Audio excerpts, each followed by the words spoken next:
do local de residência do interessado. Ok. Então, boa noite a todos. Vamos continuar aí a nossa 9ª aula de Direito Constitucional. Estamos resolvendo os exercícios de Constitucional, especificamente da Banca Consulplan e VUNESP. Deixa eu só ajustar um pouquinho aqui a câmera. A Elisa nos recorda, na verdade, a respeito de uma exceção a respeito da informação da naturalidade no assento do nascimento.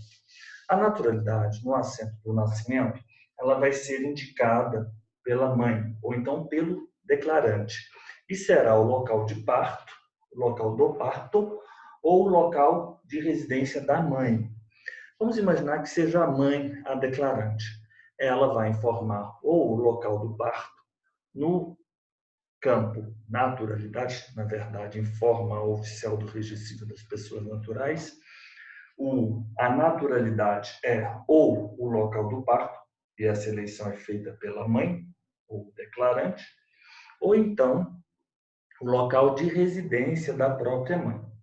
Mas a Elisa nos traz a informação, e que eu não me recordava dessa informação, que na hipótese do registro tardio, que foi a hipótese específica da prova de segunda fase do Rio Grande do Sul, do assento do registro, do assento de nascimento no Rio Grande do Sul, um registro tardio de uma criança que tinha nascido em Porto Alegre. A mãe me parece que era de Porto Alegre e depois de 8 anos se promovia o assento de nascimento na cidade de Vacaria. Informa a Elisa, porque eu peço vênias, tenho as minhas limitações, não posso acompanhá-la na extensão mental. Imagina, professor, do registro, que mentir, professor. na hipótese do registro tardio, é o local da residência do interessado, professor. É que é o seguinte, essa lei 13.484, de 26 de setembro de 2017, que acrescentou aquele parágrafo 4º ao artigo 54, e diz: a naturalidade poderá ser do município no qual ocorreu o nascimento ou do município de residência da mãe do registrando na data do nascimento, desde que localizado em território nacional, e a opção cabendo ao declarante no ato do registro de nascimento. Ela deveria, a meu ver, ter regulado tudo junto, inclusive do registro tardio, lá do artigo 46, que diz: as declarações de nascimento feitas após o decurso do prazo legal serão registradas no lugar da residência do interessado. Aí eu não sei se vai ter que ser sempre o local de residência do interessado ou se só vai ser o RCPN para o registro, professor.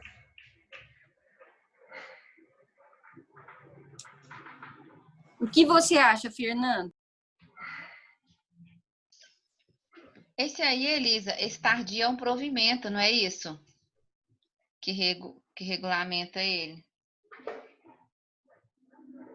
Então, tinha um provimento 16, não era? De 2012, uma coisa assim, que falava sobre a paternidade responsável, talvez tenha sido isso. Mas eu não entendi aqui se isso limita o nascimento tardio ou se só quer dizer que tem que ser no RCPN do lugar da residência do interessado. Que olha, professor, como fala, as declarações de nascimento feitas após o decurso do prazo legal, se após o decurso do prazo legal é registro tardio, né? Sim. Serão registradas no lugar da residência do interessado. Eu acho que esse provimento 16 tá exatamente isso aí também. Elisa, então, mas falando aí coisas distintas. A naturalidade vai ser do local do interessado ou que só o registro vai ser feito no RCPN do local do interessado? Eu acho que nós temos que ser bem literais. Eu acho que é apenas o registro. Porque o registro, o RCPN em que se promove o registro, ele pode ser um RCPN distinto do local de onde as pessoas moram. Mas é estranho isso também, né? Olha, eu não sei te responder essa pergunta também, Elisa. Mas eu acredito que se eu tivesse um registro civil das pessoas naturais, já com essa regra de a mãe poder dizer onde o filho nasceu e de onde ela é natural, essa regra ela desvincula a naturalidade ao local do RCPN onde é feito o assento.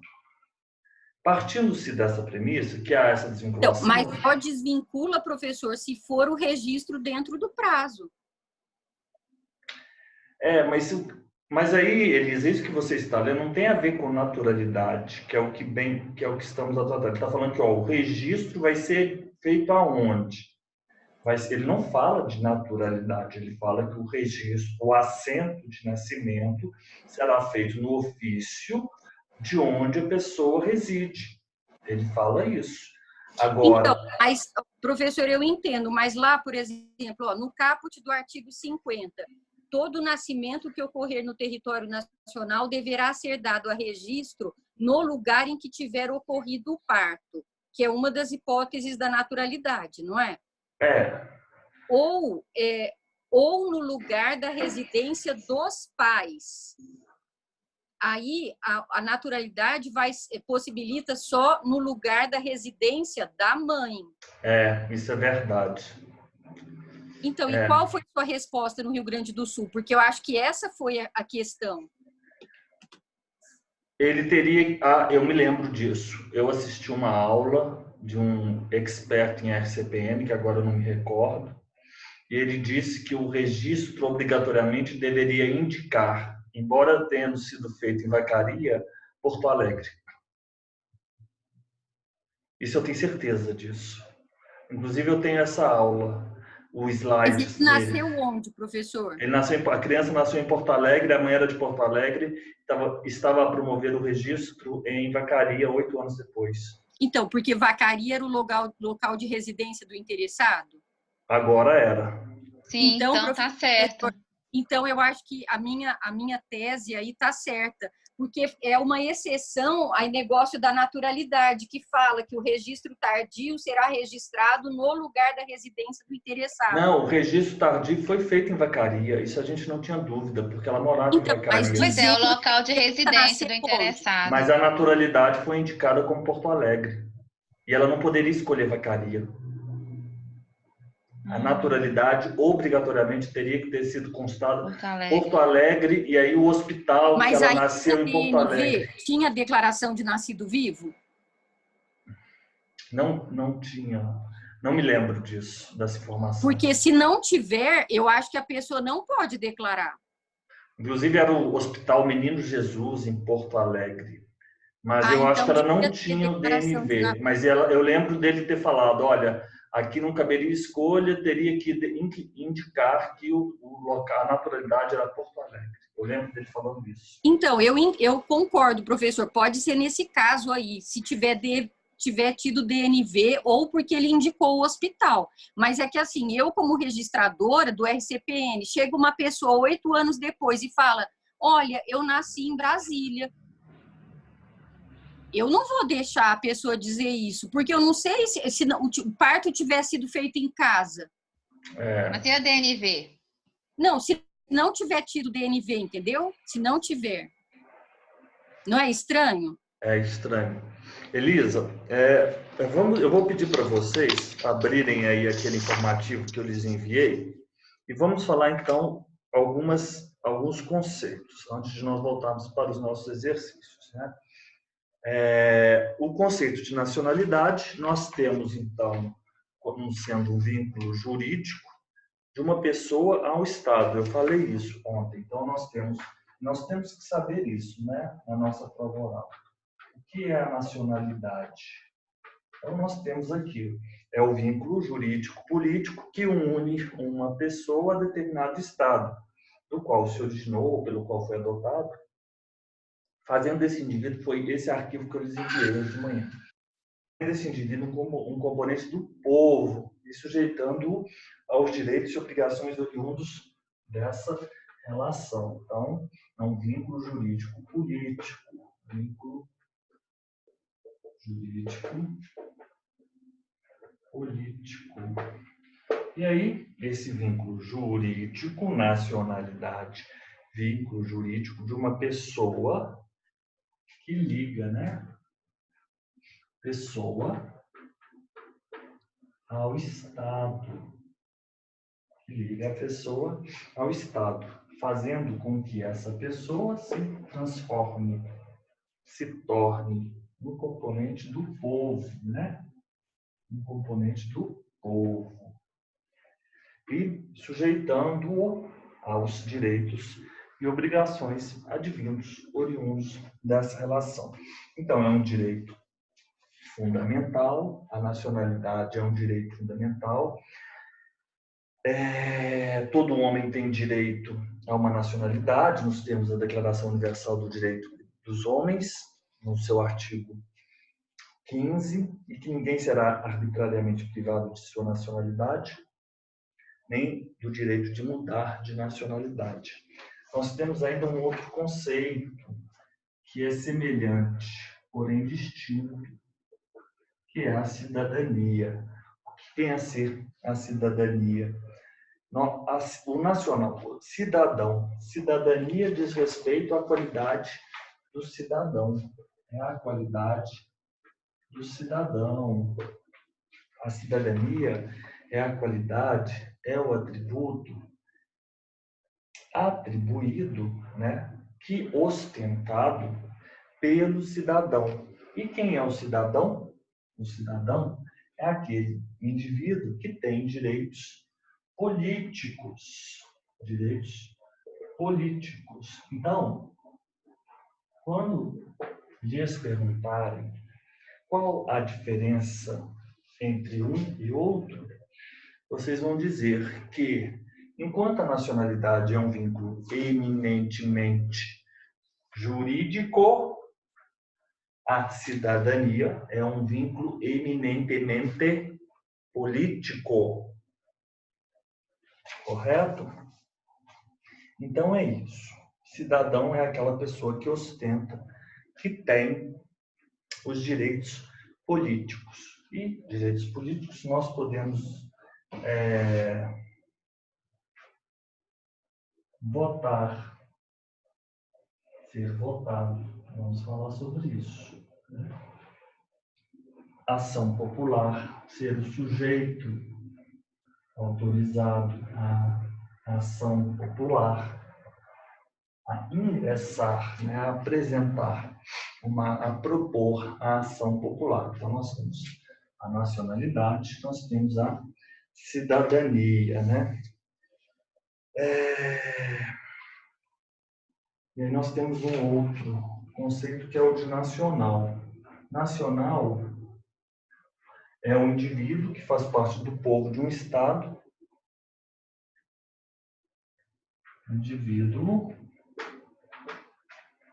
que faz parte do povo, obviamente, do povo do estado. E ele faz parte, ele é nacional pelo nascimento ou então por um ato jurídico. Então, nós temos que ter isso em mente, que é o nascimento. Nós falamos disso ontem. Um ato jurídico. Ou é o nascimento, ou é o ato jurídico. Então, o cidadão, ou nacional, ele vai fazer parte do povo e se essa pessoa, se esse cidadão, ele titular direitos políticos, se esse nacional, perdão, titular direitos políticos, ele vai ser considerado cidadão e, portanto, vai ter cidadania. Ele vai ter cidadania. Então, cidadania é atributo do cidadão, portanto, é atributo relacionado ao exercício dos direitos políticos, tanto de forma passiva quanto de forma ativa, enquanto nacionalidade.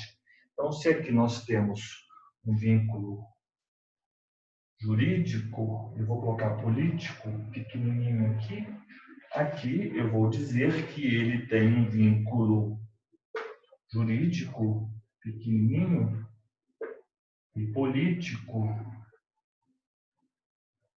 maior. Entenderam? Vocês vão pensar sempre, são duas faces de uma mesma moeda, o jurídico e o político, o jurídico e o político. Se se tem a predominância do jurídico, nós estamos a tratar da nacionalidade. Se nós temos atributo do nacional, daquele que faz parte do povo, né? Nacional, tem a nacionalidade. E restringindo o atributo deste nacional, se este nacional é capaz de exercer poderes políticos, aí ele vai ser um cidadão. Então, nós temos nacionais que são cidadãos, os cidadãos, mas nem todos nacionais são cidadãos. Se vocês conseguem pensar dessa forma. Agora, ficou claro como nós vamos relacionar esses conceitos? Isso é muito importante. Uma prova, né, discursiva é um assunto cobrado nas provas de direito constitucional, nas provas orais. Então, nós temos, na verdade, que nos recordarmos aí dessas lições aí. Vamos só tirar uma foto aqui, da nona aula. Agora, vamos passando pelos dispositivos constitucionais. Vamos resolver mais uns 5 exercícios pertinentes a isso. Elisa, em que pese a grandeza, a riqueza daquela nossa aula de ontem, trazida, obviamente, por vocês, suas ponderações, essa aula, especificamente, ela é uma aula mais superficial, o que me incomoda até um pouco, porque aquelas questões trazidas, pertinentes às leis federais,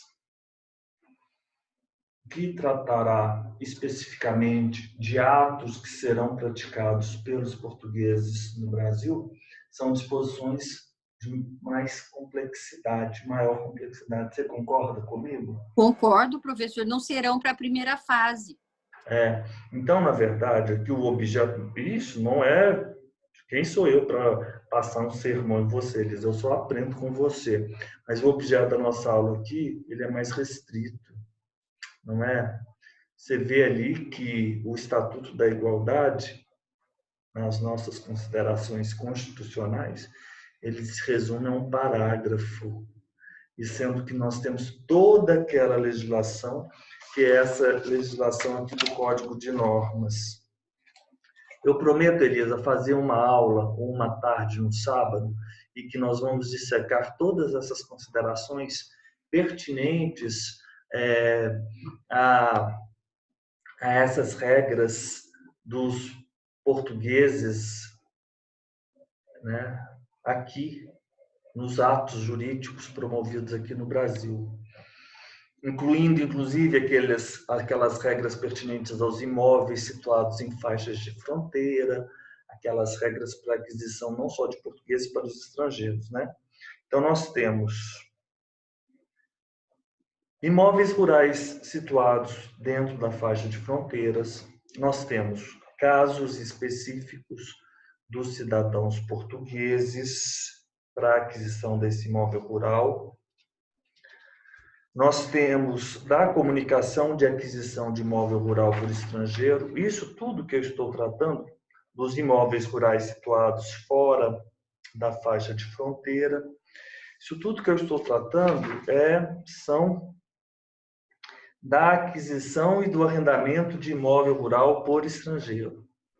São capítulos, na verdade, são seções deste capítulo maior, que diz, na verdade, respeito àquele provimento, Elisa, de ontem. Você lembra que falava sobre especificamente do arrendamento do imóvel rural por O estrangeiro. 43, né? É o 43, você lembra dele? Ele é até relativamente recente, né? Eu só não lembro do ano dele. A única consideração que eu faria a respeito dessa consolidação normativa notarial registral do Rio Grande do Sul é o fato deles não fazerem as remissões necessárias. Eles reportam, por exemplo, a atos da Corregedoria Geral de Justiça do Rio Grande do Sul, mas ele não reporta aqui nas remissões, né?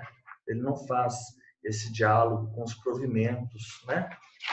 Porque, enfim, não sei porquê. Mas as leis, eles mencionam a Lei 5.709, tem um decreto de 74, que é o 74.965, decreto 85.064. Elisa, mas é bom que a gente tenha já essa pulga atrás da orelha. Eu vou, então, deixar reservado aqui, tá bom? Não me esqueci. Vou deixar reservado e nós vamos ter que enfrentar esse assunto, que já é recorrente, né? Porque caiu no Amazonas e agora cai de novo no Rio Grande do Sul. Mas voltamos aqui para esses conceitos ainda bem básicos, né? Passando aí pela Constituição. Então, eu vou pedir que as senhoras, por gentileza, abram aí o artigo 12 e nós vamos passando aí pelas disposições. Então, a nacionalidade é o atributo do nacional. Quem é o nacional? É aquele do povo, de um Estado. Esses conceitos são todos importantes. E essa condição de nacional, melhor dizendo, esse atributo de nacional, advém de um nascimento ou de um ato jurídico de vontade. O nascimento também é um ato jurídico. Se ele é nacional, ele ostenta a nacionalidade, esse vínculo jurídico grande, político pequeno, que liga a pessoa ao Estado, pessoa do povo, afinal de contas, ele é um nacional, ele é um do povo. E, se ele ostenta essa característica de ser nacional, ele está sujeito aos deveres e aos direitos trazidos por esta situação fática. O cidadão também é uma pessoa, mas é uma pessoa que possui cidadania. Então, cidadania, por sua vez, é o atributo do cidadão, é aquele que detentor de direitos políticos. Então, é um vínculo jurídico, mas político. Votar, ser votado, propor ação popular. Este é o cidadão. Onde está o meu? Aqui, ó. Eu vou seguindo aqui por aquele arquivo. Aquele é muito complexo, desculpa, Elisa. Aquele que você nos enviou é complexo. Aquelas classificações, porque aquelas, o que não são, eu achei. Não são? São sim, professor, são para outras fases. Na verdade, Elisa, aquilo específico, ele esmiuça, ele entra lá, não é para eu dizer estatuto do estrangeiro, mas é para dizer a Lei 17.000, Lei de Imigração, não é? Lei de Imigração. A nacionalidade, vamos lá, vamos então tentar com esse texto aqui, que eu lhes enviei de manhã, vamos repassar aqueles conceitos. A nacionalidade, então, ela pode ser originária, porque ela também é chamada de primária, involuntária, então, de um fato natural, ou nascimento. Então, a pessoa se torna nacional e se torna nacional nato. Então, eu vou agora apagar aqui.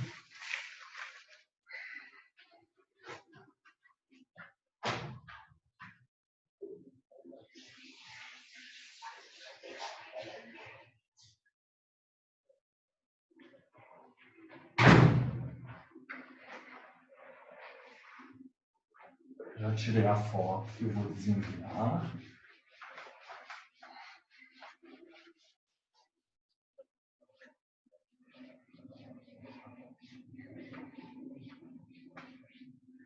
Então, nós temos aquela nacionalidade que é a originária, muitas classificações, né?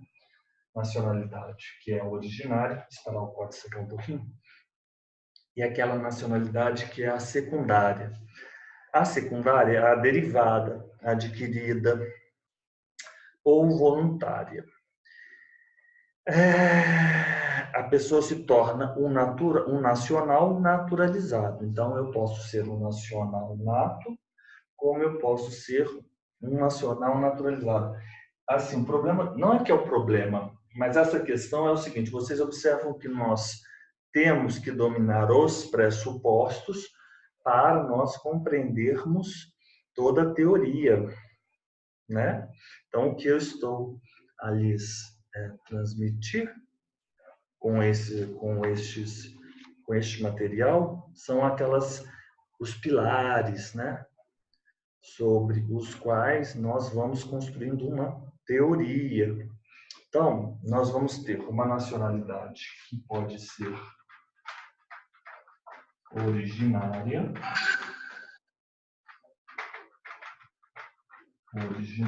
e nós vamos ter uma nacionalidade que é secundária. Então, vocês já sabem aqueles conceitos antes, né? Nacional, nacionalidade, cidadão, cidadania. Segunda etapa. A nacionalidade, que é o vínculo do nacional, aquele do povo.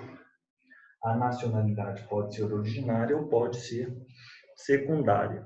Então, eu vou colocar aqui um fato natural, o nascimento. E, portanto, esse nacional, ele vai ser o nacional nato. Nacional nato. A secundária é de um ato voluntário da pessoa. Ato voluntário. Esse ato voluntário é o que nós chamamos de naturalização. O que é a naturalização? É um ato voluntário expresso por um nacional, por uma pessoa, em que, através dele, se requer a nacionalidade secundária, ou então, a nacionalidade secundária. Vou colocar dessa forma. Então, aqui nós vamos ter um nacional naturalizado. Um nacional naturalizado. Então, eu vou dizer melhor. Eu não vou colocar nascimento, vou colocar fato de um fato natural. E qual é esse fato natural?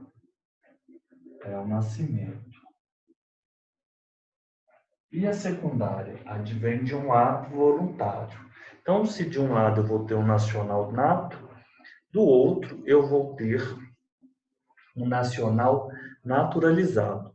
E quais seriam esses critérios para se atribuir a nacionalidade originária? 2 critérios: o territorial, que é o ius solis, e o critério sanguíneo, cuja pronúncia é correta.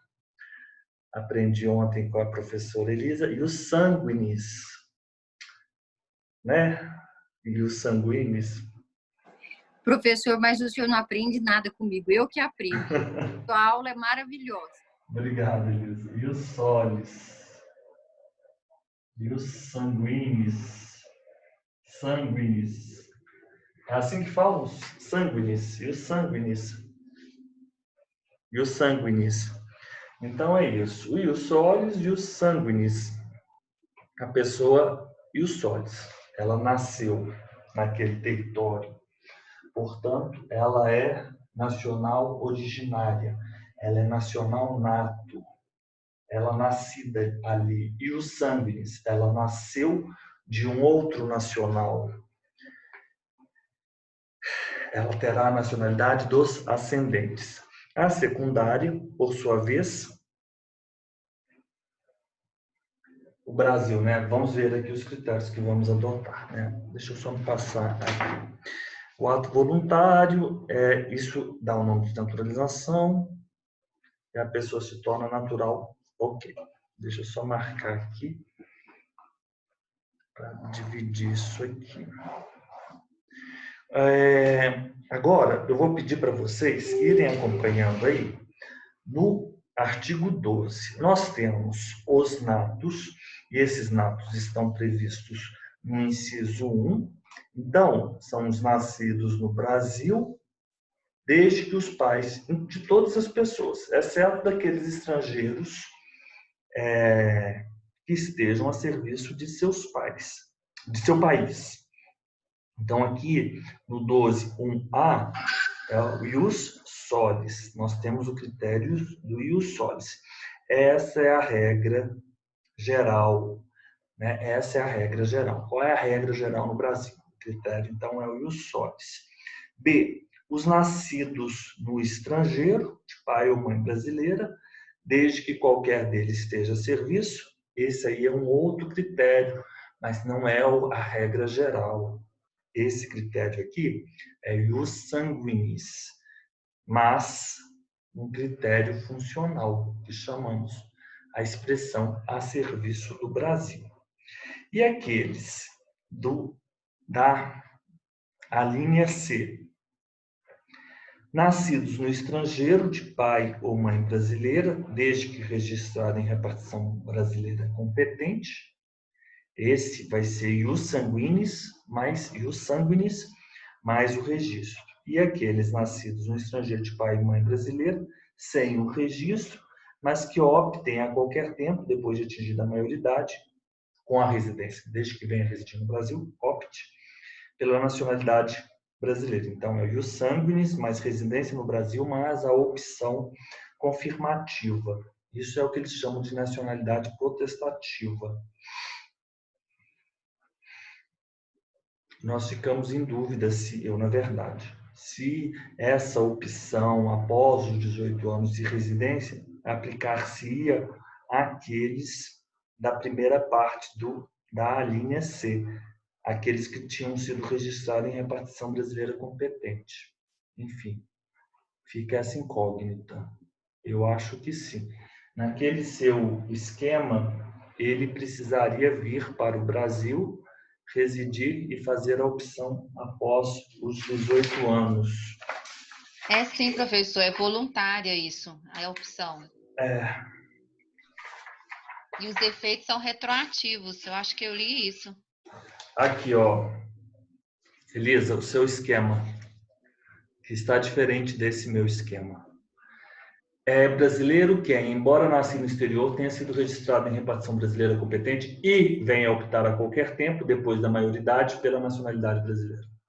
Mas não é e venha, né? É ou venha, né? Não, sim, claro, mas isso aqui é uma interpretação doutrinária nesse artigo que você me enviou. É outra coisa. Aqui, ó, você está com esse artigo que você me enviou? Sim. E o sanguinis, critério da consanguinidade, ele fala que nasce. É diferente desse material que eu estou lhe apresentando aqui.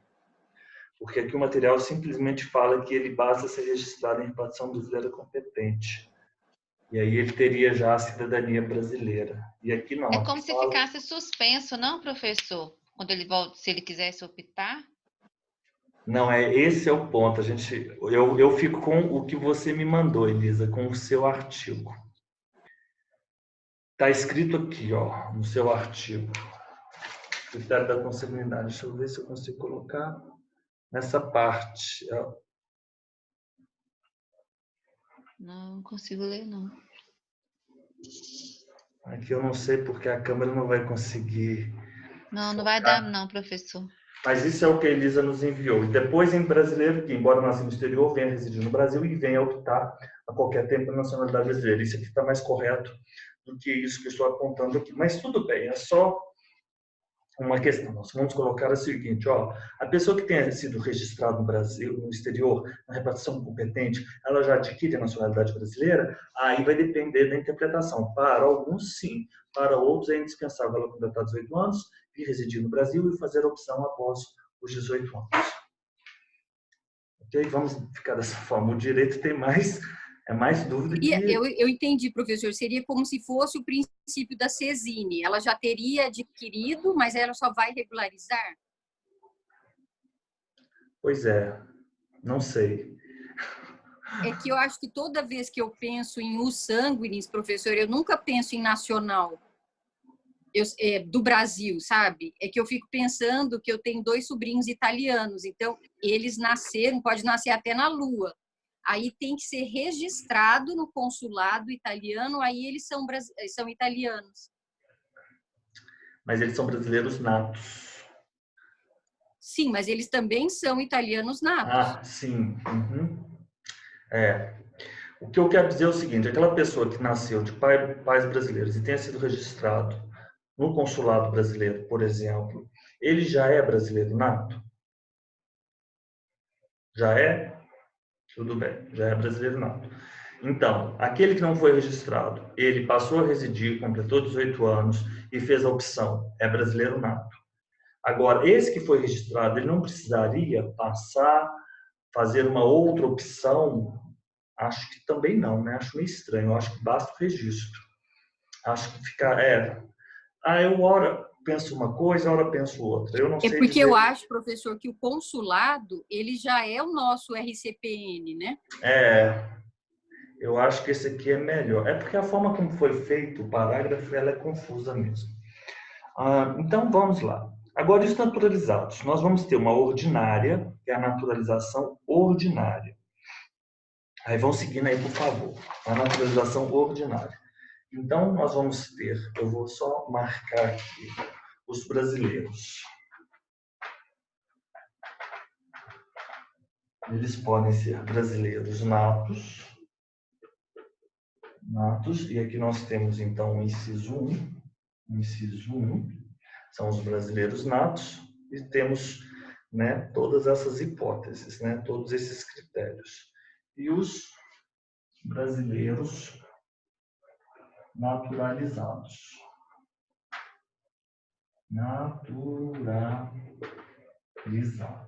Então, temos esses brasileiros do inciso 2. Aí, era só esse critério que eu queria trazer para vocês. Nós vamos ter uma naturalização ordinária. O que é essa naturalização ordinária?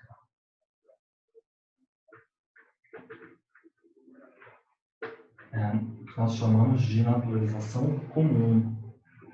Naturalização ordinária, naturalização comum. Os estrangeiros que, segundo os requisitos da lei, adquiram nacionalidade brasileira. E, sendo que, para o uso de língua portuguesa, a lei exige residência por 1 ano ininterrupto e idoneidade moral. O Brasil pode negar a naturalização, porque é um ato discricionário. E nós temos aqui a naturalização extraordinária. Naturalização extraordinária. A naturalização extraordinária. Então, aí, a gente, nessa naturalização ordinária, naturalização comum, nós temos que ir lá para a lei de migração. Não é? Lá ela não fala? Lá na lei de migração nós vamos ter aquelas hipóteses. E aqui nós vamos ter a extraordinária, a naturalização ordinária, então são os estrangeiros,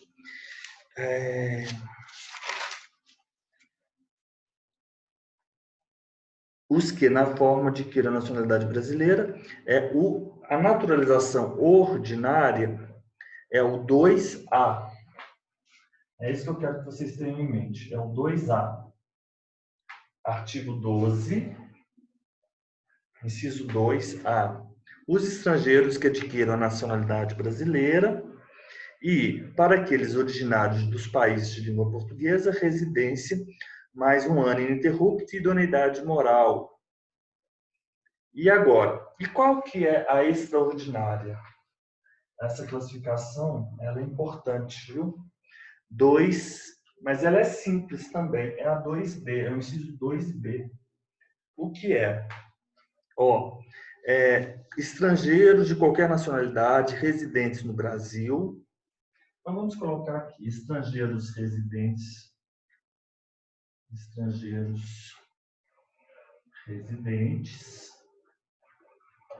Os estrangeiros residentes, essa é a primeira delas. Mais de 15 anos ininterruptos.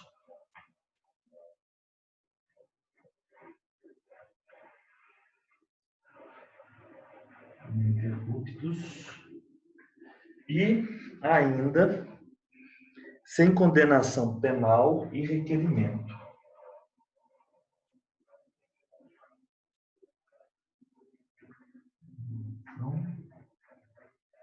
E o requerimento. Ok, é isso que nós temos que saber. O que é o brasileiro nato? O que é o brasileiro naturalizado? O brasileiro nato nós vamos ter no 2.1a o critério solis, no 2.1b o critério sanguíneos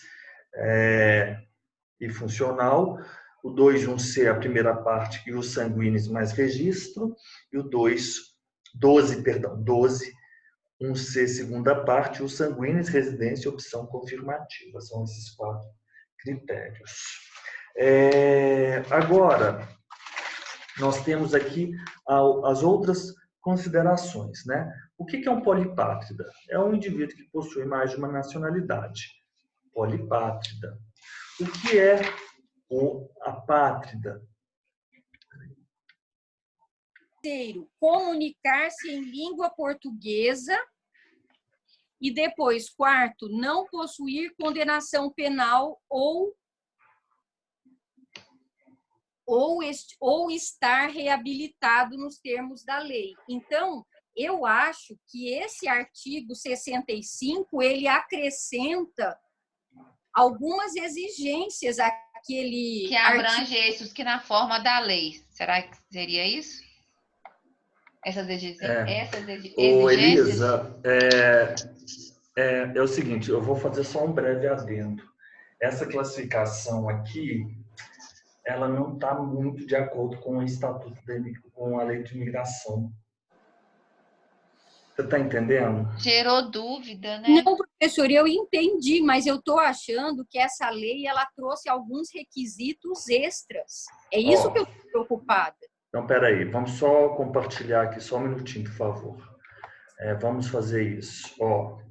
Condições da naturalização. Nós vamos ter uma naturalização que é ordinária. Qual que é a naturalização ordinária? Bem, eu não disse quais são os requisitos dela. Eu só falei, olha, são essa classificação, melhor, reformulando o que eu acabei de dizer há um minuto atrás. Ela está consoante à lei, mas, calma, eu disse que naturalização ordinária é de um estrangeiro que cumpre requisitos legais. E aí, quais seriam esses requisitos legais? Esses requisitos se encontram esculpidos no artigo 65. Ter capacidade civil, ter residência em território nacional, comunicar-se em língua portuguesa, não possuir condenação penal ou estiver reabilitado. Ótimo. Agora, o prazo de residência de 4 anos, ele será reduzido para, no mínimo, 1 ano, se o naturalizando preencher ter filho brasileiro, ter cônjuge. Essa é a naturalização ordinária. Haver prestado ou poder prestar serviço relevante ao Brasil, recomendar-se por sua capacidade profissional, etc. Os preenchimentos dos 5, haver prestado e 6, será avaliado nos termos de um determinado regulamento. Agora, o que é a extraordinária? Olha, a extraordinária é a do 2B. Eu posso aqui, Elisa, fazer o seguinte, para ficarmos vamos fazer nos conformes. Vamos colocar aqui artigo 65 e artigo 66. 65, 66. E aí da nossa lei 13.445. 13.445. E este aqui da extraordinária. A extraordinária é aquele estrangeiro de qualquer nacionalidade que esteja residente no Brasil há mais de 15 anos, sem condenação e que tenha formulado um requerimento, né? Porque nós não temos a opção tácita. E aí, como a lei regulamenta?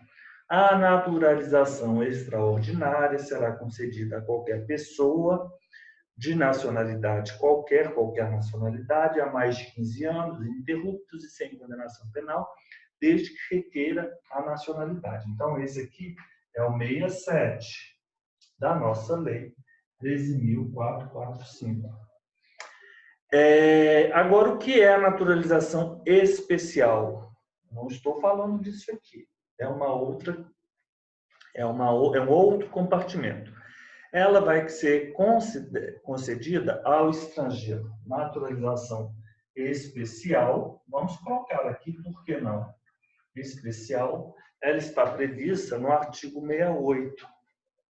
Artigo 68, o que? A naturalização especial poderá ser concedida ao estrangeiro que se encontre em uma das seguintes situações.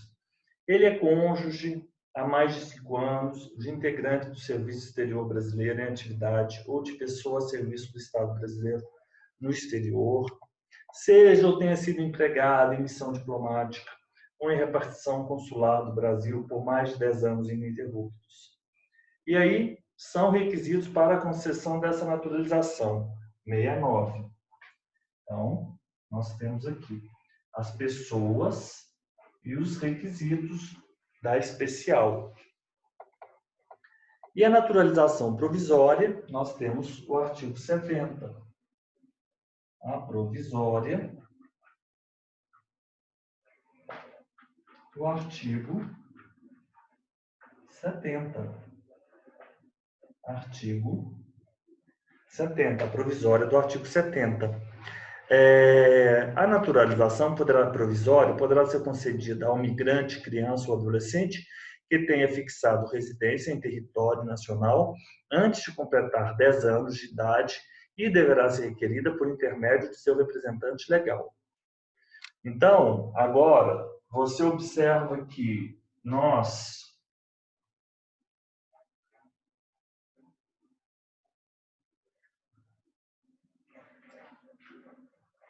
especial, provisória, extraordinária, nós juntamos todas as possibilidades constitucionais e legais. Então, eu vou colocar aqui naturalização. Eu acho que este quadro, ele é um quadro definitivo.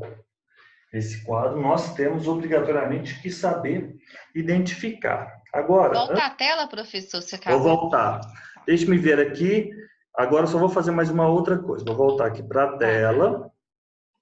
Vocês entenderam o que eu fiz do naturalizado? O naturalizado pode ser ordinário, comum, 12.2A, 6566. Extraordinária, 12.2B. Estrangeiros há mais de 15 anos. Então, nós vamos lá para o artigo 67. Artigo 67. Especial, 68.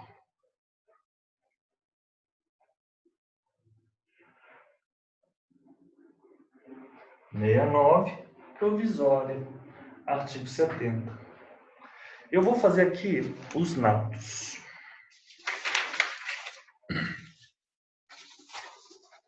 Os natos, os critérios do nato. Vocês vão só para fins de critérios. E os soles? Eu vou colocar aqui. E os soles? E aí, nós temos o 12.1a. 12.1a. Depois que a gente pega o jeito, fica fácil, né? E o sanguíneos mais funcional. E o sanguíneos mais funcional.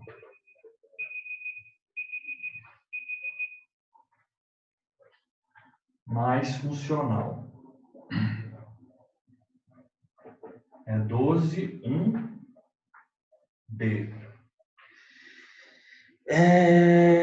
E os sanguíneos mais registro?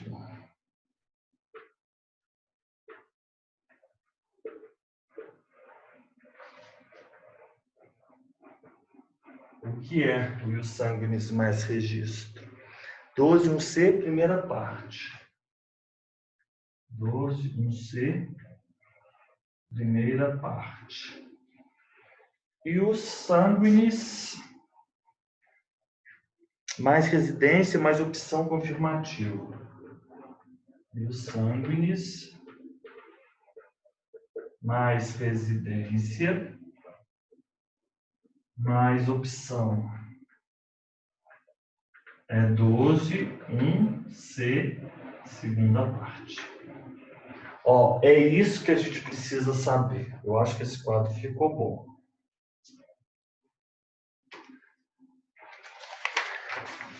Agora, nós temos esses outros conceitos, né? O polipátrida, o apátrida, e nós temos no parágrafo primeiro uma outra categoria jurídica. Isso que é importante. Uma outra categoria jurídica, que é isso que a Elisa ontem frisou. São dois tipos de portugueses. Dois tipos de... Não falaria dessa forma vulgar. São duas situações jurídicas distintas. Foi como ela nos apresentou, que é o português equiparado. Este também é conhecido como quase nacionalidade. E quais são estes? É o parágrafo 1º. Com residência permanente no país, serão atribuídos, né, os direitos inerentes ao naturalizado, ao brasileiro naturalizado, serão atribuídos os direitos ao brasileiro naturalizado, se houver reciprocidade, né? Então, dirige-se ao português que não é naturalizado, mas ele não... Isso é interessante. Esses portugueses com residência, se houver reciprocidade em favor de brasileiros, serão atribuídos os direitos inerentes ao brasileiro, salvo os casos previstos na Constituição. Depois, o parágrafo 2º diz que a lei não pode criar distinções, e nós vimos os cargos privativos e aquelas hipóteses em que a perda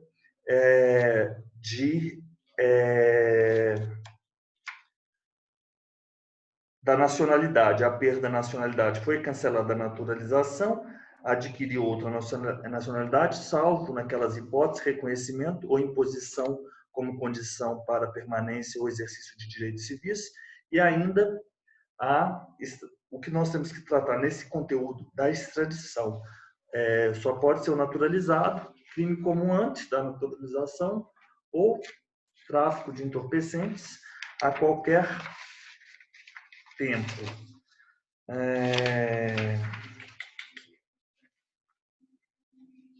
Professor, eu posso só pedir para o senhor repetir, então, a naturalização ordinária? A naturalização ordinária? Pela Constituição é o artigo 12, inciso 2, letra A. Exato, naturalização ordinária. Qual é a naturalização ordinária? É a naturalização dos estrangeiros, podem ser qualquer um deles, brasileiros, estrangeiros ou portugueses, todos, que na forma da lei, qual lei? Artigo 65, 66,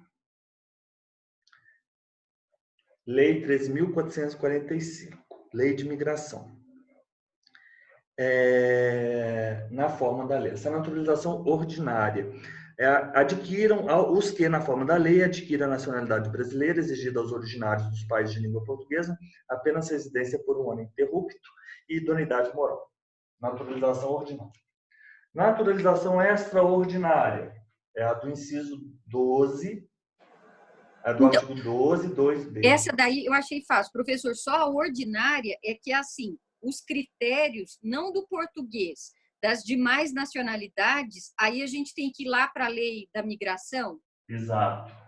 Que é residência de no mínimo 4 anos, ininterrupta, mais capacidade civil, né, na lei brasileira, mais comunicação em português e sem condenação penal e reabilitação mais requerimento, é isso, né? Perfeito. Aham. Aí a outra, que é do português, aí vai ser só residência mínima de 1 ano e sem idoneidade, com idoneidade moral. Perfeito. Uhum. Mais Essa requerimento. questão, na forma da lei, quer dizer a lei de imigração. É, Não é isso, professor? exato. Mas a forma da lei é para o português ou é para as demais nacionalidades? Para as demais que eu entendi. Não. Tá correto? Bem, Então, tem dois de naturalização ordinária. Uma que é só constitucional, que é do português com residência mínima de 1 ano ininterrupto e com idoneidade moral mais requerimento. E das demais nacionalidades, é isso, não é? Que é artigo 65 e 66. Tá. Aí, na naturalização entendi, extraordinária, nada muda, né? Não, ali você vai ter o seguinte, aqueles requisitos que você observou, eles são para a ordinária, mas, por exemplo, capacidade, isso se aplica ao português também. Né? Você não concorda? O português não é simplesmente aquilo, você vai aplicar o que for cabível, bem, no meu entendimento. Mas, professor, no português está dizendo na forma da lei?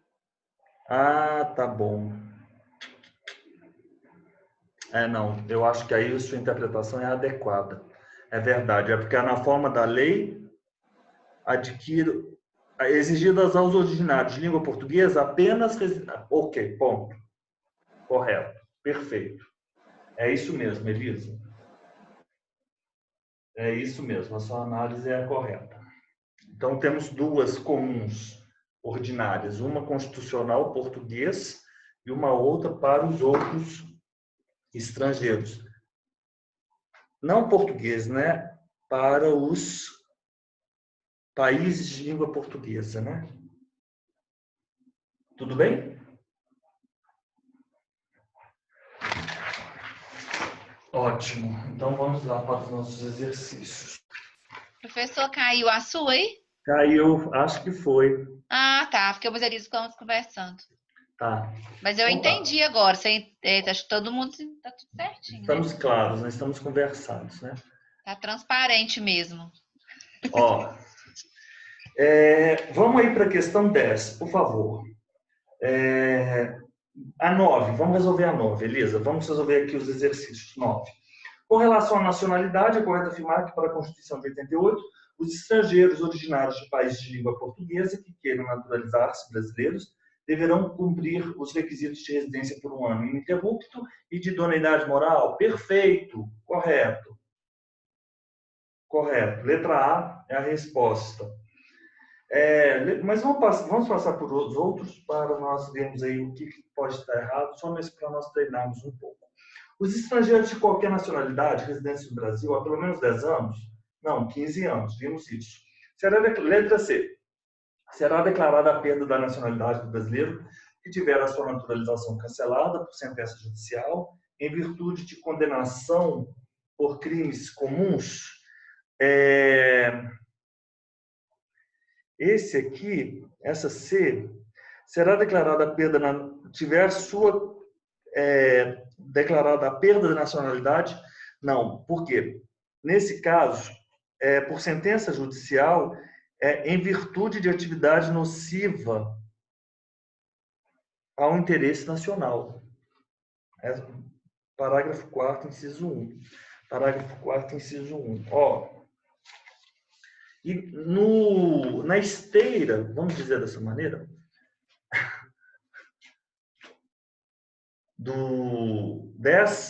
nós temos a perda da nacionalidade, nós temos um quadro aí nesse texto que eu lhes enviei. Eu vou passando com vocês essas duas hipóteses, porque nós fazemos um comparativo entre a perda da nacionalidade quando se pratica atividade nociva ao interesse nacional e a perda da nacionalidade quando se adquire outra. O professor, qual exercício é esse? De qual daqueles 3? É o do primeiro bloco, 8.1. Eu lhe enviei ontem pelo e-mail. Não, eu recebi, só estava pedindo qual dos 3 blocos. 9. É o 8.1.9. Localizei, obrigada. A doutrina, quando a pessoa perde a nacionalidade, o brasileiro perde a nacionalidade porque ele pratica atividade nociva ao interesse nacional, a doutrina chama essa situação de perda-punição. E a aquisição de outra nacionalidade é a perda-mudança. Vocês têm que seguir naquele artigo que eu lhes enviei do dizer o direito, correto? Que é o fundamento. Então, nós temos perda-punição, perda-mudança. Atividade nociva. Se um brasileiro naturalizado pratica atividade nociva, terá cancelada a naturalização. E se um brasileiro, ele pode ser nato ou naturalizado, adquire voluntariamente a nacionalidade estrangeira, ele perderá a nacionalidade brasileira. No inciso 1, perda por atividade, por praticar atividade nociva. Essa perda ela ocorre por meio de um processo judicial e é imprescindível assegurar o contraditório e ampla defesa, e esse processo judicial ele dar-se-á perante a Justiça Federal.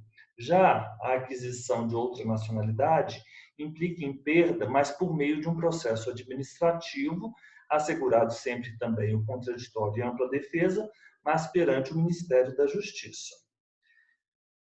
Na primeira hipótese, na hipótese do inciso 1, após a tramitação do processo, a perda efetiva-se por meio da sentença e o trânsito em julgado. E naquela outra hipótese, perda pela aquisição, a tramitação do processo administrativo vai acarretar a perda, que efetiva-se por meio de decreto do presidente da República.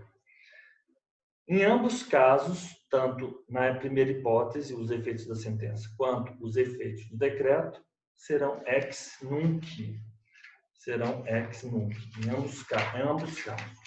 Na primeira hipótese, a hipótese de atinge-se só o que for naturalizado. Na segunda hipótese, pode perder a naturalidade. Perdão, atinge tanto o nato quanto o naturalizado. O brasileiro nato ele jamais perderá a nacionalidade quando pratica atividade nociva ao interesse nacional.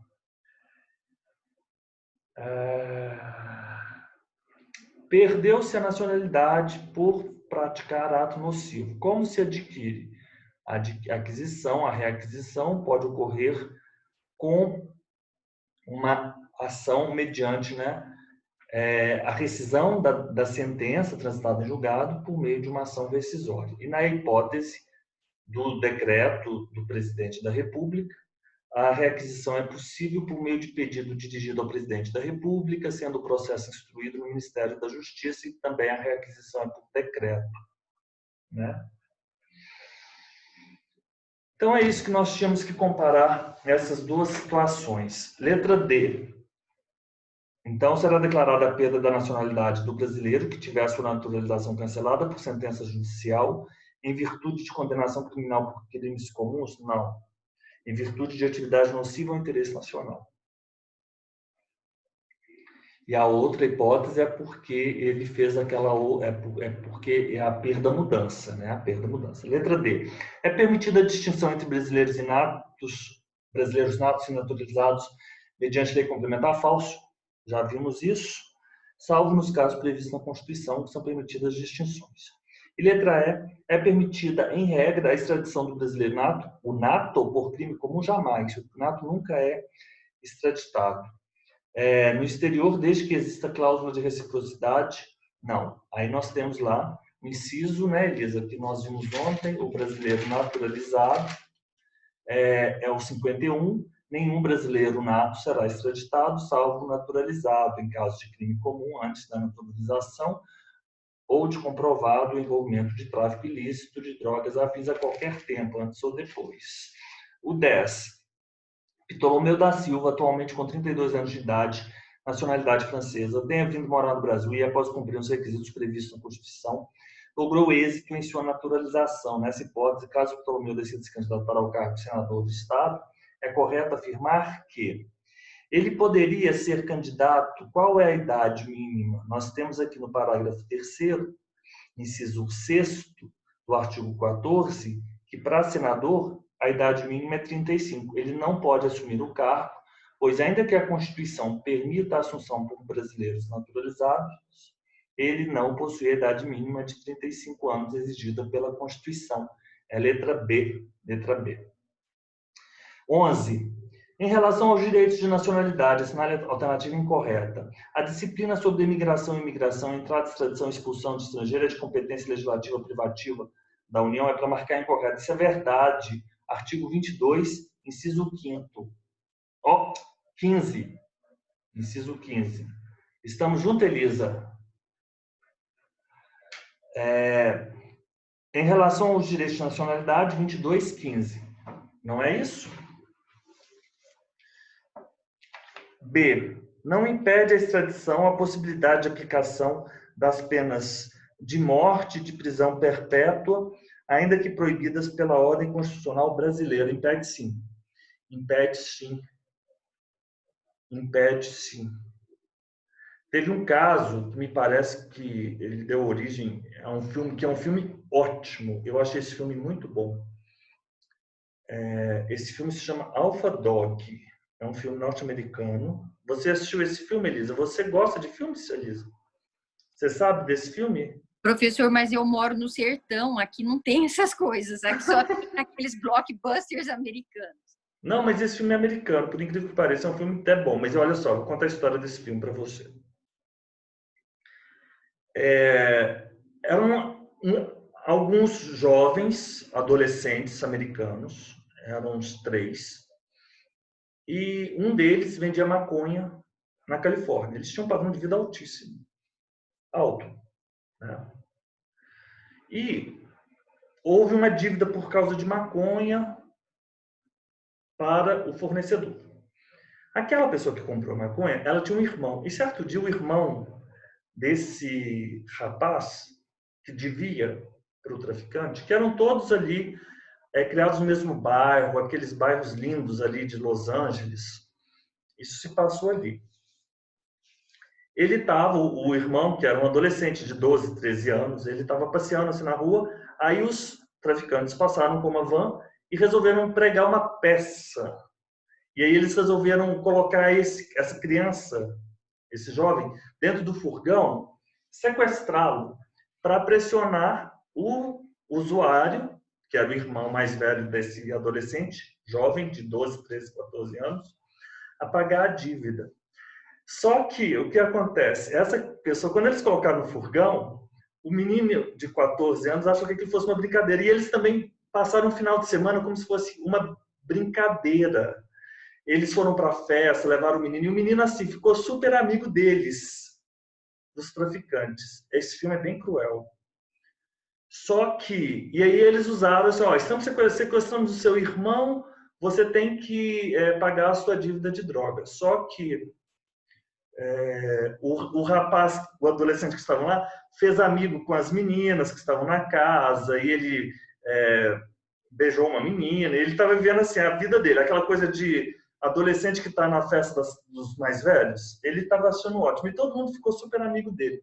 Só que houve uma escalada na tensão ali, e esse menino foi morto. Foi morto. Mas aí que vem a questão jurídica. Uma pessoa não conseguiu fugir dos Estados Unidos e ela foi condenada à morte. A outra fugiu para o Paraguai e ela, me parece que foi presa, não sei se foi no Rio Grande do Sul ou no Uruguai.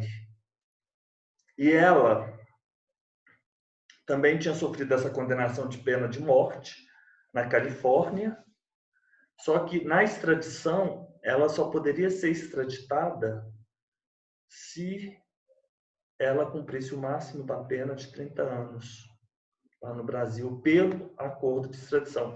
Então, os dois mataram. O que matou e que ficou foi condenado à pena de morte, o outro que sobreviveu, que fugiu, ficou 30 anos, vai ficar 30 anos, ou enfim, com a forma, acredito eu, da lei brasileira, a forma de cumprimento da lei brasileira. Isso aí é uma especificidade que também eu não saberia dizer se haveria progressão na pena, mas ele não poderia ser extraditado para a morte.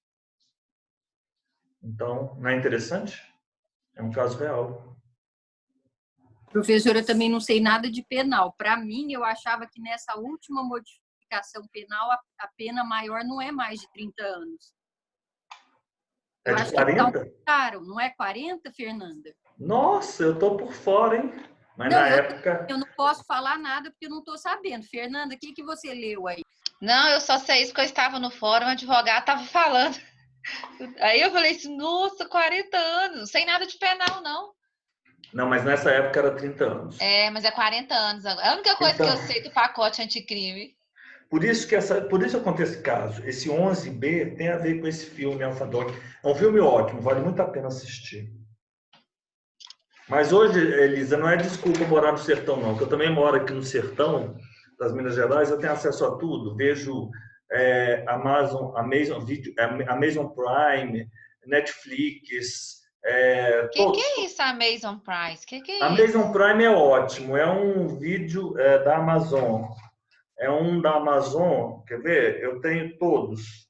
Eu tenho o Telecine e o Prime Video. O Prime Video é incrível, tem todos os filmes que você possa pensar. Prime Video, Netflix, Telecine. Mas assim, eu não estou tendo tempo para assistir. Isso que eu ia perguntar, como é que você arranja É, tempo? eu começo a assistir um filme em 5 minutos, eu já estou dormindo, já quero desligar e pronto. Letra C. Nenhum brasileiro será extraditado, salvo naturalizado em caso de crime comum praticado antes da naturalização ou de comprovado envolvimento em tráfico ilícito de entorpecentes e drogas. A fins da forma da lei, é um inciso 51 correto. A propriedade de empresa jornalística de radiodifusão sonora, edições e imagens é privativa de brasileiros natos ou naturalizados há mais de 10 anos ou de pessoas jurídicas constituídas sob as leis brasileiras e que tenham sede no país. Isso também é verdade. E aí eu vou me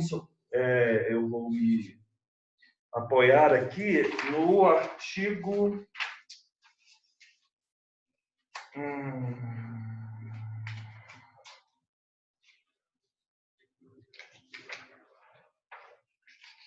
da Elisa. Empresa jornalística e de radiodifusão sonora, de sons e imagens, meios de comunicação social e meios de comunicação social eletrônica. Só o brasileiro nato e naturalizado, há mais de 10 anos, podem ser proprietários e responsáveis pela edição, seleção e direção da programação dessa empresa. Pessoa jurídica estrangeira pode ser proprietária dessa empresa desde que constituída sob as leis brasileiras, sede no Brasil, pelo menos 70% do capital total de brasileiros natos, pelo menos 70% do capital votante de brasileiros natos, participação de capital estrangeiro regulada em lei, dever de comunicar a alteração do controle societário ao Congresso Nacional.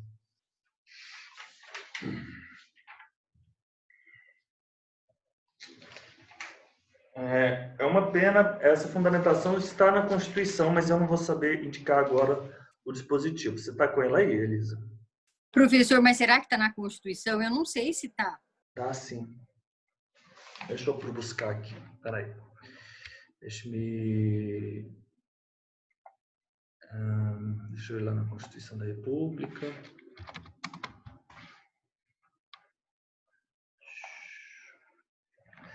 É lá na parte final dela.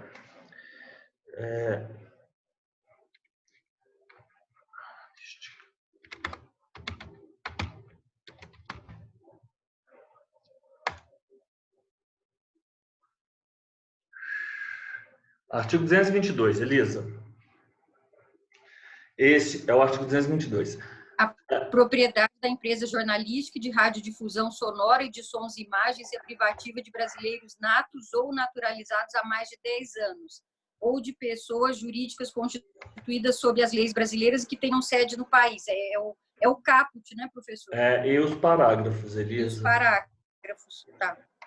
É porque eu acho, professor, que esse caso dessa empresa jornalística teve um caso muito famoso do Samuel Weiner. O senhor se lembra? Não. Era um jornalista que trabalhava para os diários associados para o Assis Chateaubriand. E ele era repórter quando o Vargas foi deposto do governo em 1945. Aí ele foi recebido na fazenda do Vargas, no Rio Grande do Sul, para entrevistá-lo, e o Vargas falou que ia voltar. Então, ele publicou a reportagem anunciando que o Vargas voltaria. Ele desenvolveu uma amizade muito grande com o Vargas. Aí, quando o Vargas foi eleito, em 51, esse Samuel Weiner, ele era marido da Danusa Leão, que é a irmã da Leão. Aí ele fundou o próprio jornal, mas o jornal dele foi muito perseguido pelo jornal do ex-patrão dele, né? Pelo ex-patrão dele, que era paraibano, que era o Assis Chateaubriand, porque o Weiner não nasceu no Brasil. Então, tinha essa coisa de, né, empresa estrangeira, empresa de telecomunicação não poder ser de brasileiro que não fosse nato ou que não residisse há mais de 10 anos no Brasil. Naquela época, eu acho que era só brasileiro nato, entendeu? Então, ele não podia ter. Aí, ele nunca mostrava a certidão de nascimento dele, porque ele tinha nascido fora do Brasil. E ele nasceu onde? Ah, professor, ele era judeu, mas ele era judeu de uma região que eu não vou saber. Eu não sei, não era Transilvânia, era uma coisa assim diferente, que agora eu não me lembro. Ele escreveu um livro contando Minha Razão de Viver, no qual ele se defende de todas as acusações. Como chamava o... Como ele chama mesmo? É Samuel Weiner, Wainer.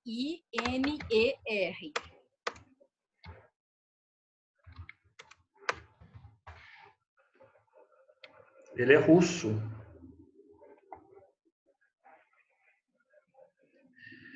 Russo.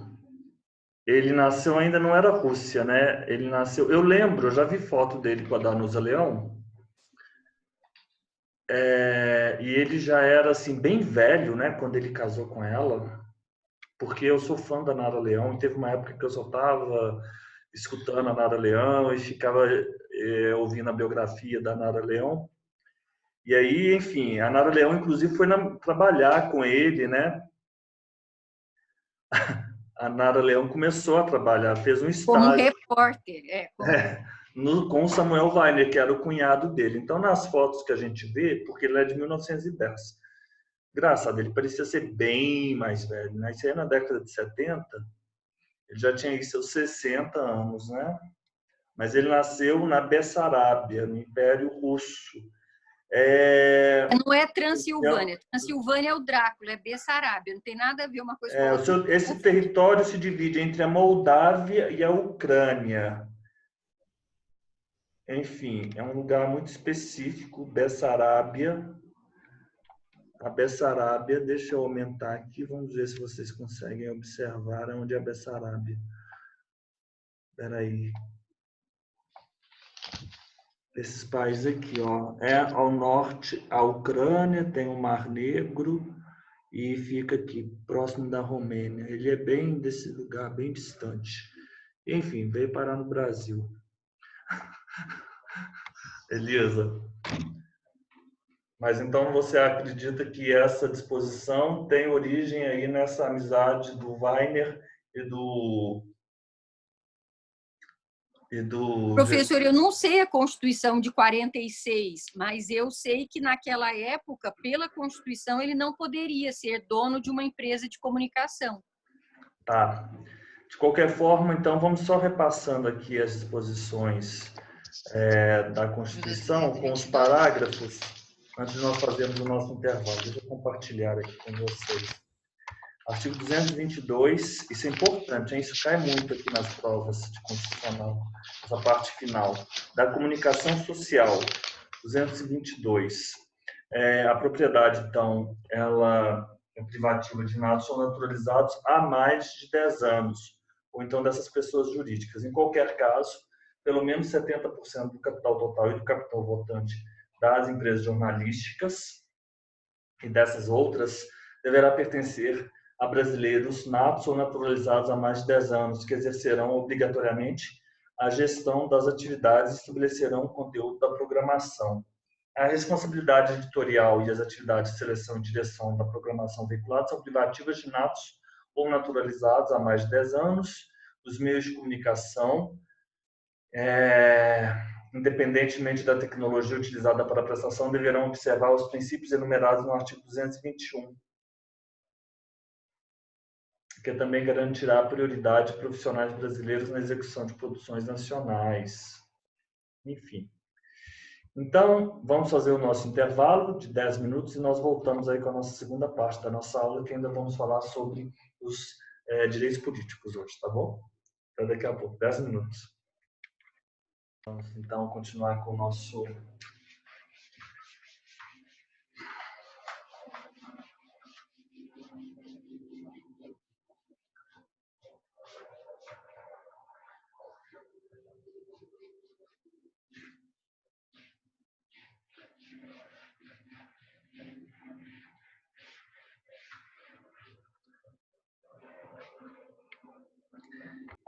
Vamos lá para a nossa questão 12. Deixa eu ver aqui, a Elisa está me mostrando. Essa é a biografia dela. Ah, que legal. Ótimo. História, né? Isso aí, tudo história do Brasil. A gente entende nosso contexto analisando a nossa história. Né, Elisa? Para a gente se compreender, a gente tem que ver aí as nossas raízes, né? Mas, assim, ela era uma pessoa muito inteligente, você não acha? Contestadora, crítica, Sim, política. muito mesmo. E a filha dela, foi uma pena a morte dela, trágica, né? Com câncer, muito nova, né, professor? Uhum. Mas a família tem uma história muito trágica. E a família vem de Cachoeiro do Itapemirim, que é a mesma cidade do Roberto Carlos, né? Espírito Santo, pertinho aí da Fernanda. E também tem mais uma pessoa que era o Rubem Braga, que é o maior cronista brasileiro, também é de lá. Então lá é um lugar de gente inteligente. Tinha um colégio fantástico lá. A enchente castigou muito lá a cidade. 12. Em relação aos direitos de nacionalidade, assinale a alternativa incorreta. Não será concedida extradição de estrangeiro por crime político ou de opinião. Isso é verdade. Nós estamos no artigo 5º. Não impede a extradição a circunstância de ser extraditado casado com brasileira ou ter filho brasileiro. Não, isso pode vir a impedir, sim. Elisa? Então, esse era o caso do Ronald Biggs, né? Do assalto do trem pagador, não é?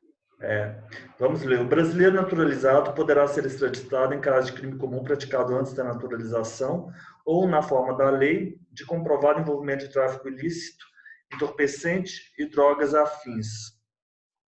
A letra C, ela reproduz o 51. Exatamente, perfeito. Letra D, a Constituição brasileira considera natos os nascidos ainda que de pais estrangeiros, bem como os nascidos estrangeiros de pai e mãe brasileiros, desde que ambos estejam a serviço do Brasil, desde que pelo menos um deles, né? A letra D é a resposta que foi considerada incorreta, 12D, né? Porque 12D. Mas agora, essa questão de ele ter filho brasileiro, a depender da situação, né, tem que ser considerado. As pessoas pensam, né, que tem filho brasileiro, não vai ser extraditado. Deixa eu ver um julgado aqui.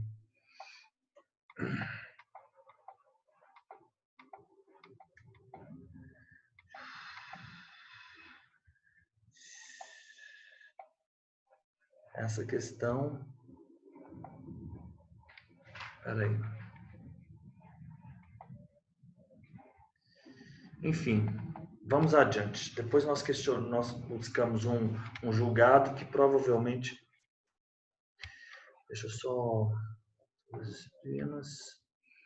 Direito constitucional...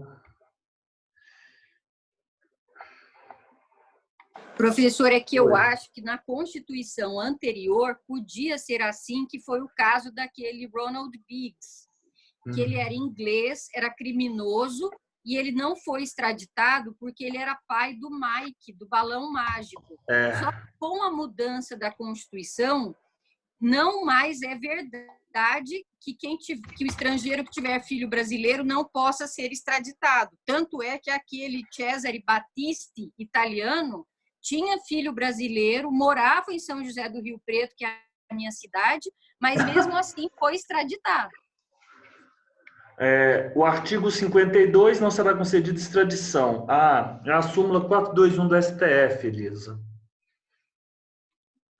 É a súmula 421 do STF. Não impede a extradição a circunstância de ser extraditando casado com brasileiro ou ter filhos brasileiro. Não impede a extradição. Bem, mas eu acho que isso também tem que ser analisado outras questões. Mas vamos ficar aqui mais com a letra da lei. Nós temos algumas súmulas aí. A súmula 1 traz que a paternidade de filho brasileiro é condição necessária, mas não suficiente por si só, para obstar a expulsão do estrangeiro, uma vez que a ela devem ser somados a guarda e a dependência econômica. Ou seja, apenas será obstada, essa é a súmula 1. A expulsão no caso de haver guarda e dependência econômica, claro, né? A mera relação socioafetiva do estrangeiro com seu filho não obsta sua expulsão. E a 421 diz o seguinte, elas se complementam, essas súmulas. A existência de relações familiares, a comprovação de vínculo conjugal e ou a convivência móreo-cursório do extraditando com pessoas de nacionalidade brasileira constitui fatos destituídos de relevância jurídica para efeitos extradicionais, não impedindo em consequência a efetivação da extradição. Essas relações por si só, sem cumprir as condições, né, de guarda, dependência econômica, não constituem impedimento para expulsão. É a súmula 1 e a súmula 421. Vamos adiante. Deixa eu sair daqui, porque aqui eu estou com muitas abas, muita informação que a gente está colhendo esses provimentos. Essa 5709, que é isso? Aquisição de imóvel rural por um estrangeiro residente no país, tal. Essa lei é importante aqui para a gente. Novo documento, tem que sair daqui. Respostas do Colégio Notarial, é o objetivo do provimento 2019. Tem que ler isso aqui ainda, né, Elisa? Provimento 88. Adiante. 13. Em termos da Constituição Federal, é correto afirmar que o cargo de oficial da PM ou bombeiro militar é privativo de brasileiro nato, é falso, o prazo de validade de concurso público será de até 3 anos, falso. São símbolos da República Federativa. Foi interessante essa questão, porque aqui no finalzinho, no artigo 13, ele diz que a língua portuguesa é o idioma oficial da República Federativa do Brasil. Parágrafo 1º. São símbolos da República Federativa do Brasil a bandeira, o hino, a arma e o selo nacionais. O Estado, DF e municípios poderão ter símbolos próprios. Então, são símbolos da República Federativa do Brasil. A bandeira, o hino, as armas e os selos nacionais. Letra C é correta, com fundamento no artigo 13, parágrafo 1º. Aí diz outras questões. As polícias civis, não diz respeito aqui ao nosso conteúdo. Vamos só fazer mais... Eu quero buscar aqui a 14, vamos buscar aqui uma que diz respeito a 18, que é o TJMG Consulplan 2017, remoção. O Davi nasceu em um país estrangeiro, mas reside no Brasil há mais de 15 anos. Então, ele faria jus àquela extraordinária prevista no inciso 2b. Os estrangeiros de qualquer nacionalidade, residência da República Federativa do Brasil, questão 18. E adquiriu a nacionalidade brasileira. Com base nesses dados, é correto dizer que, necessariamente, eu posso dizer que o país de origem do Davi é de língua portuguesa? Não, eu não posso. Mesmo sabendo ler e escrever a língua portuguesa, Davi não poderá se eleger para a Câmara dos Deputados? Não, eu não posso dizer isso, eu não sei a idade dele. Ministro do STF? Não, ele não pode ser... Não, ministro do STF, ele não pode ocupar cargo do ministro do STF. Por quê? São privativos de brasileiro nato os cargos de presidente e vice-presidente da República, de presidente da Câmara dos Deputados, de presidente do Senado Federal, de ministro do STF, da carreira diplomática, de oficial das Forças Armadas. Professor, é o caso da professora falecida, infelizmente, Ada Pellegrini Grinover, que era da turma de 57, do Largo de São Francisco. Ela era nata italiana, ela nasceu em Nápoles. E o pai era ministro do Benito Mussolini, na época fascista. Então, ela fugiu para o Brasil com o pai e a mãe, ela que libertou aos 10 anos o pai da cadeia. Ela levou a chave para ele sair da cadeia e os dois escaparam. E ela várias vezes foi cogitada para ser a primeira mulher do Supremo Tribunal Federal, mas ela não podia porque ela não era brasileira nata. Agora, professor, eu só vou pedir um favor para o senhor. Esse artigo da polícia da questão anterior, ele foi alterado. E o senhor sabe qual é a alteração, por acaso? Você está falando o 144 da Constituição, ele foi alterado. Eu acho que isso vai cair na prova. Espera aí, então vamos voltar lá. Deixa eu voltar aqui na Constituição. A gente está fazendo esse estudo da Constituição, mas está ficando mais complicado agora, né? Nesse governo, né? Porque o Bolsonaro está apresentando muitas emendas.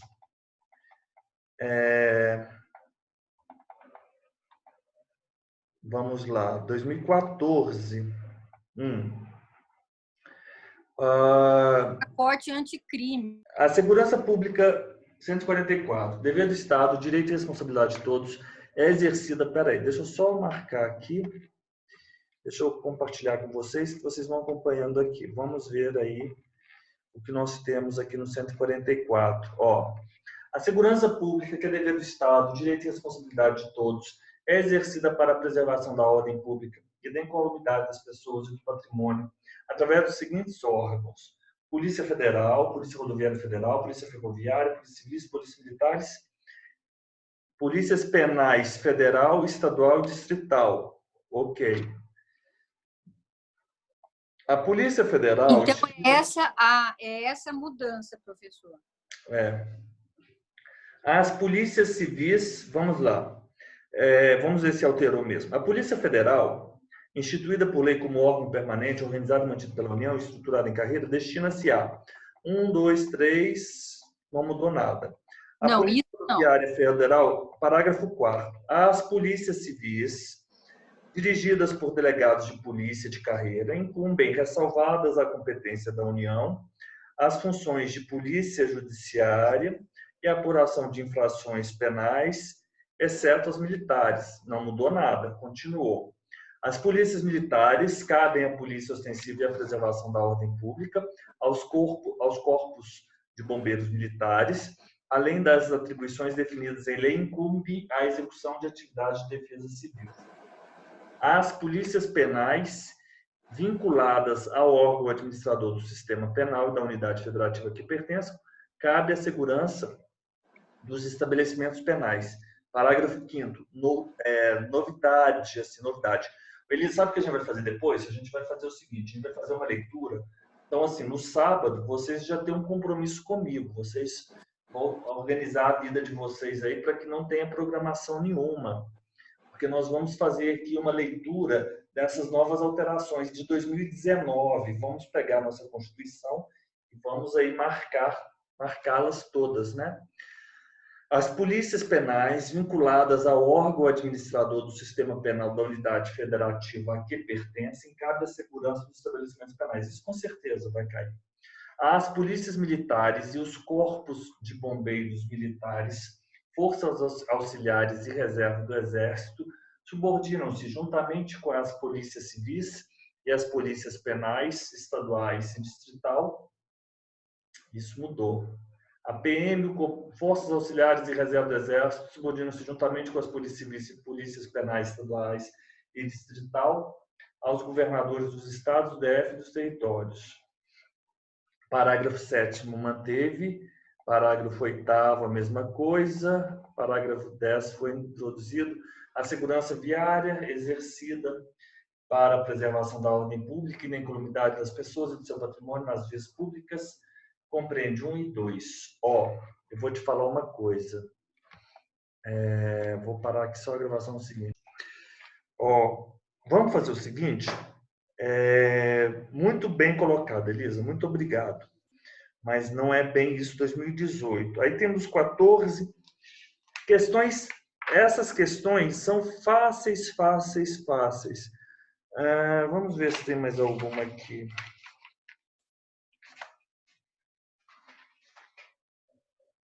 As outras todas, vamos imaginar, vamos fazer só a questão 16, para nós encerrarmos esse conteúdo com chave de ouro. Ó, viu como é fácil? Não tem segredo, né, Elisa? Né, Fernanda?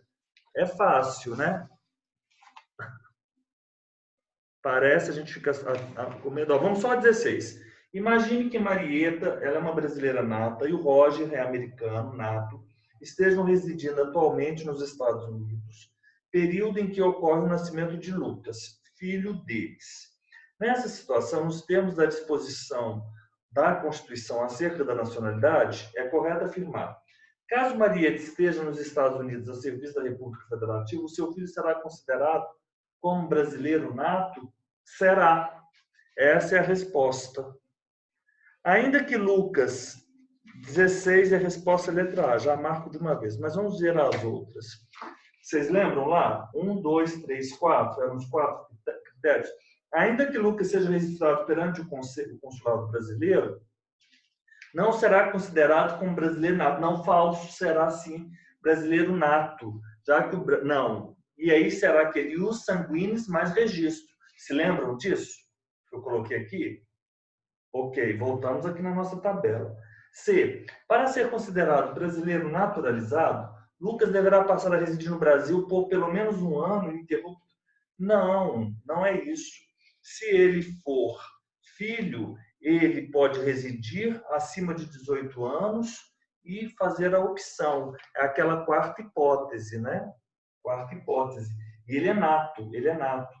Lucas poderá ser considerado brasileiro nato desde que venha residir no Brasil depois de 10 anos. Ininterruptos. Não, não fala isso. Porque nós temos que ter a hipótese do 12.1c. Os nascidos no estrangeiro, de pai brasileiro ou mãe brasileira, venham a residir na República do Brasil e optem em qualquer tempo, depois de atingida a maioridade, pela nacionalidade brasileira. Morou 6 meses, é maior de 18 anos, mas filho de brasileiros, faz a opção. Aqui não tem um prazo. Para ser considerado brasileiro nato, basta que Lucas, a qualquer tempo, depois de atingir a idade mínima de 16 anos, venha residir no Brasil e opte pela nacionalidade brasileira. Não, 18 anos, que é a opção. Ó, vamos fazer o seguinte. Nós temos aqui algumas outras questões que dizem respeito aos direitos políticos. Mas já estamos aí, já são 9h10, e tratamos bastante aí sobre a questão da nacionalidade, que não é tão simples assim. Então, eu vou pedir, Vênias, para amanhã, nos 20 primeiros minutos ou 30 primeiros minutos, nós vamos resolver, e eu vou apresentar uns esquemas sobre essa questão dos direitos políticos, que há alguns conceitos também importantes que nós temos que tratar. Então, eu vou passando aqui alguns conceitos para só ir já preparando o terreno para a nossa aula de amanhã. Então, nós temos os direitos políticos. Quais são esses direitos políticos? Esses direitos políticos, eles são tratados aqui no capítulo 4º. Nós temos o nosso título 2, nós temos o capítulo 4º, dos direitos políticos a partir do artigo 14. E por que é importante nós estudarmos, antes de fazermos exercícios, os conceitos? Porque os conceitos eles são pedidos nas nossas provas orais. Então, primeiro, nós vamos, a partir do artigo 14, dizer, né, que a soberania será exercida pelo sufrágio universal, o direito ao sufrágio. Então, o que vem a ser sufrágio universal? Né? O sufrágio universal é um direito. E o direito ao sufrágio, ele materializa-se como? Pela capacidade de votar e a capacidade de ser votado.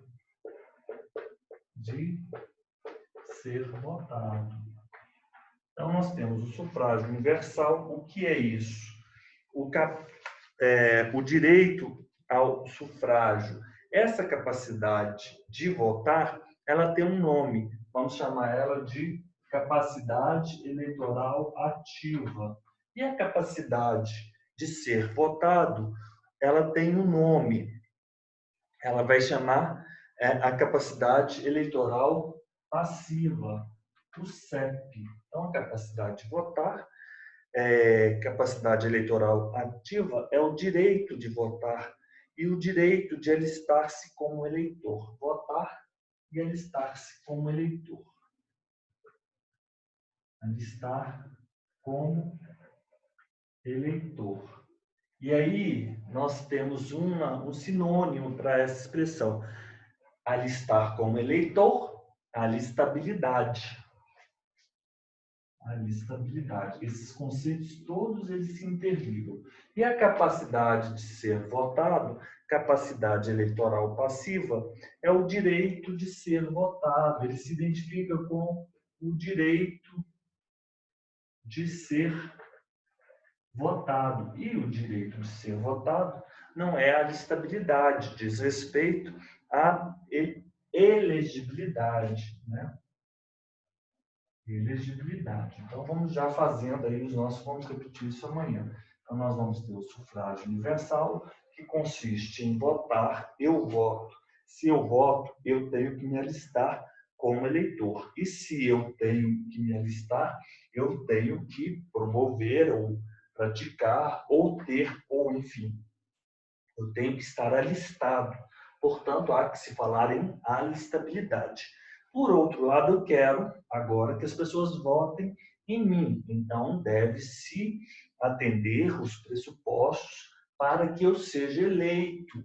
Capacidade de ser votado, capacidade eleitoral passiva.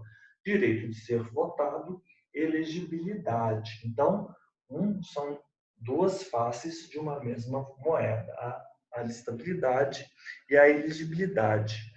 Então, o sufrágio, por sua vez, ele pode ser universal, restrito, vamos falar sobre isso amanhã, universal, restrito, censitário e capacitário. Censitário, capacitário. Censitário e capacitário. Capacidade eleitoral ativa, é isso aqui. É a capacidade eleitoral ativa. Capacidade de votar. Garante ao nacional o direito de votar, né? É o direito de votar e de se alistar como eleitor. Direito de votar. E a capacidade eleitoral passiva é o direito de ser votado. O direito de ser votado. A aquisição dessa capacidade do direito de votar, ela no Brasil, ela ocorre com o alistamento, né? Portanto, deve-se alistar como eleitor, né? E quem é que tem essa condição de exercer os direitos políticos? É o cidadão. O cidadão é diferente do nacional. Enquanto o nacional tem um vínculo jurídico com o Estado, o cidadão é aquele nacional que tem a capacidade de exercer os direitos políticos, né?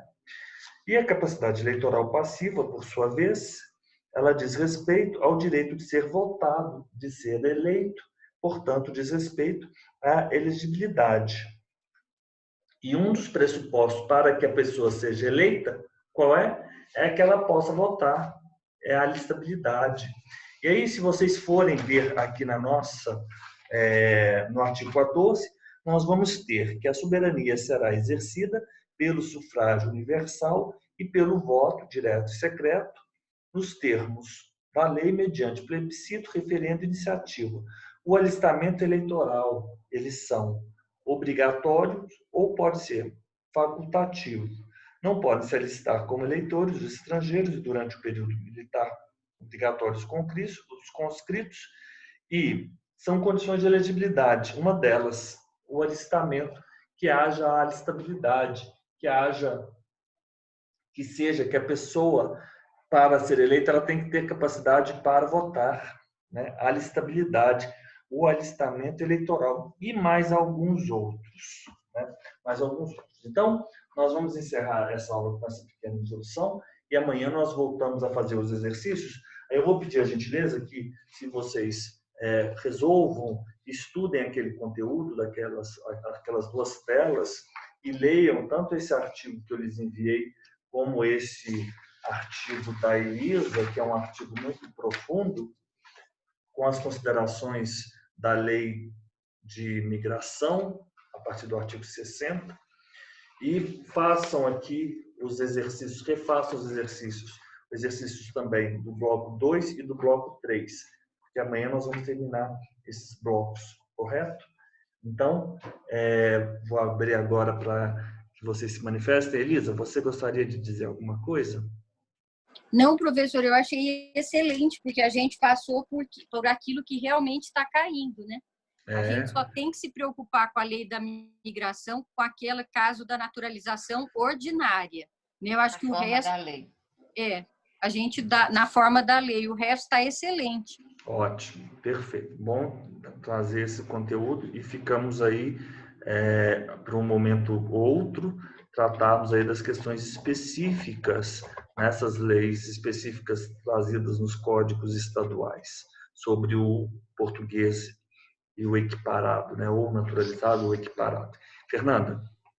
Não, tranquilo. Eu vou estar só sexta e sábado com vocês. Amanhã Ótimo. não. Então, amanhã o nosso encontro é com a Elisa só. Ok, Elisa. Então, ficamos combinados amanhã às 19 horas, tá? Então, até mais. Então tá. Obrigado. Boa noite. Obrigada. Boa noite. Tchau.